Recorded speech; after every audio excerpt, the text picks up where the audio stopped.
Hey guys, I'm Deliq and welcome to the video about how money is made.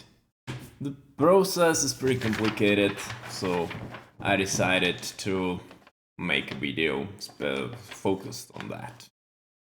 So, first I need to tell you how first money was created. Everybody knows that in Middle Ages everybody was using coins made of rare precious metals like gold and silver. So this system ceased to be practical over time, so banks came and said, give us your gold, we will give you papers which you can exchange back for gold at any time you please. So people gave their gold to banks and they get money in return. Each money was basically a ticket you could go to any bank in the country, and the bank would give you gold in exchange for the ticket at any time you pleased. So this system worked at first, but the problem is with human nature. People are selfish, hypocritical, and corrupted. It's all of us, there are no exceptions. Basically, the banks started to print more money than they had gold, and the situation got worse and worse until the bubble popped and everybody knew that there is more money than gold.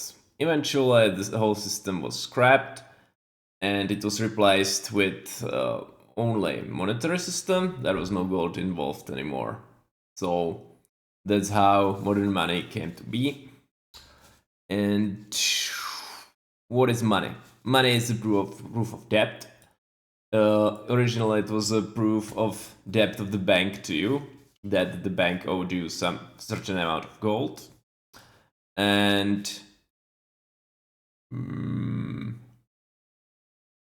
how the modern banking system came to be.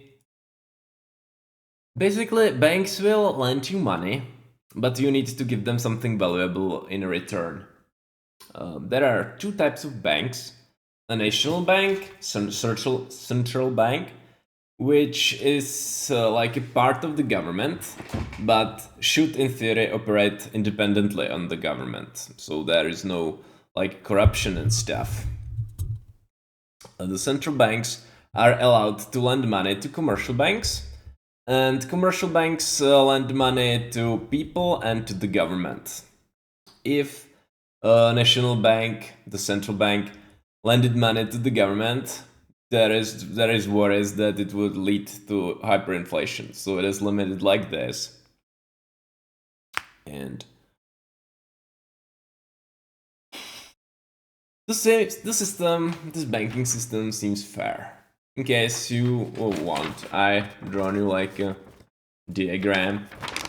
Basically, there is the government, the central bank, the commercial bank, and people and companies.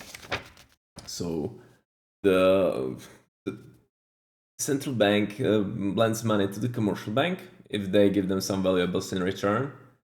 Commercial bank is allowed to lend money to the government and to the people and private companies.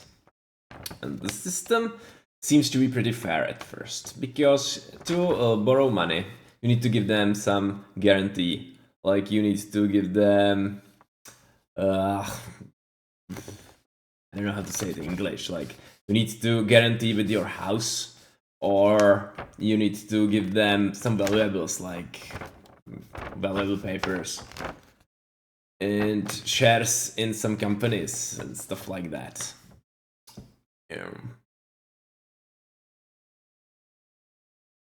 Whenever you return the debt to commercial bank or the commercial bank to the central bank, the bank destroys the money because the debt has been paid.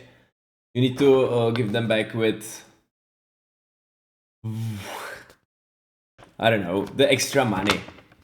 They will give you like a percentage that you need to add them to the original sum, and you need to get that elsewhere, right? So when you return everything, they will destroy the money. They will just delete it in the computer, because most money is in a digital form and it's just numbers in the computer.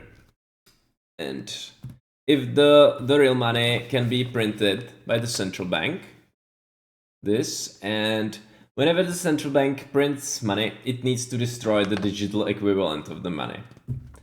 And if you return the money and want to put them back on your account somewhere, the bank should destroy the money, or at least put them away from circulation, so the total amount of money doesn't get increased by nothing, right?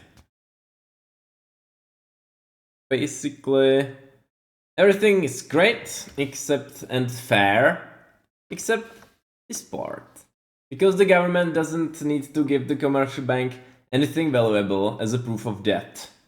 So the government doesn't guarantee with anything, and that leads to the government paying back the money it owes to commercial bank in more debt. This is where the money printing happens, because the government doesn't have to give anything to the commercial bank. It just says, lend me this amount of money.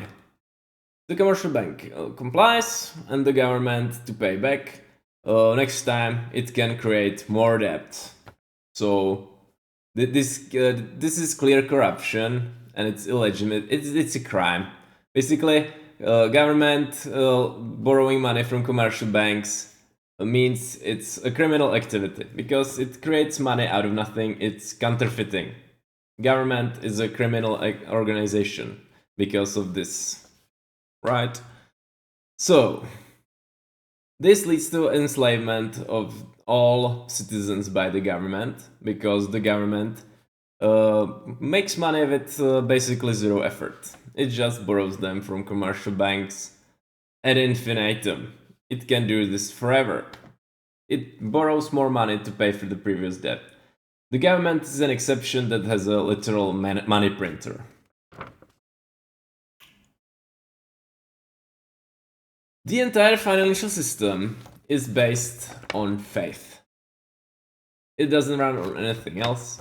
If people lose faith in this whole process, then the financial system would collapse, because people wouldn't believe that money has value. Government uses violence and mandatory taxes to make sure that everybody uses their financial system. There are some interesting facts. If everybody paid back their debts, the money would cease to exist, because whenever someone pays back their debt, the money disappears. This also means that all money in circulation is a proof of some unpaid debt at the very moment. If you have 1,000 euro banknote, it means that someone somewhere owes some bank a value worth of 1,000 euros. Right. And people who actually support the system and think there's nothing wrong with it are people with slave mentality. Because slave mentality means that you can't do anything on your own and you need some powerful people to make decisions for you. You are basically just a child. Right. So this is everything you needed to know about the financial system. The government is a criminal organization. There's no doubt about that. And it commits counterfeiting and enslavement. Right. And the rest of the system is pretty legit. Obviously, there is room for corruption. Someone in central bank can decide, let's print some money without removing from some account, and they make money out of nothing. And obviously, the commercial bank is a private entity, like the central bank, so there shouldn't also happen any corruption. But if someone has friends at someone from central bank has friends at commercial bank, he can also decide to print money out of thin air. But it shouldn't be happening. Here in this part, it is 100% happening, and they don't teach this stuff at schools because they don't want people to rebel and actually know what's going on, right? Because it's better to have blind people than actually educated people, or have them educated in ways that don't matter.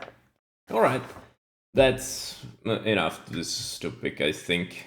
Oh, I said everything important. See you in another one, guys.